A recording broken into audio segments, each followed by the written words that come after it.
Pradėjus darbą naujai Lietuvos vyriausybei, šalies žemdirbiams kyla vis daugiau klausimų, kokių pokyčių laukti ir kokioms žemės ūkio sritims bus teikiami prioritetai įgyvendinant Lietuvos kaimo plėtros 2007-2013 metų programos priemonės, bei įsisavinant likusias ES paramos lėšas.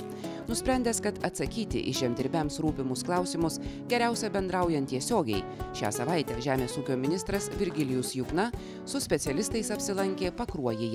Vienas iš prioritetų tai bus gyvulininkystės vystymo, tai būtent pieninės ir mėsinės galvininkystės bus prioriteto tvarka. Nei viena žemės ūkio šaka, tikrai noriu atsakingai pasakyti, nebus pamiršta ir nustumta kažkur į šoną, bet prioritetai vėlgi bus, kaip minėjau, nustatyti. Pakruojis pirmajam žemės ūkio ministro vizitui pasirinktas neatsitiktinai.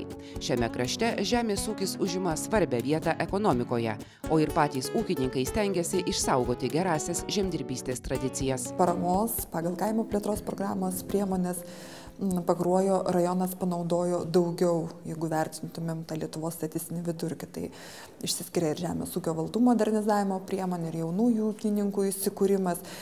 Ir atskirai netgi norėčiau paminėti tokią priemonę kaip perimas prie nežemės ūkio veiklos, kuri bendrai Lietuvos kontekstu nėra tokia, sakykime, populiari.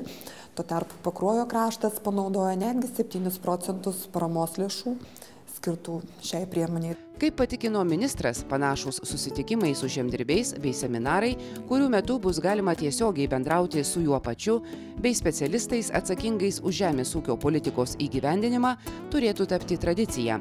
Bus stengiamasi per metus kiekviename rajone apsilankyti bent po kartą. Kitas seminaras numatytas vasario mėnesį Kėdainiuose.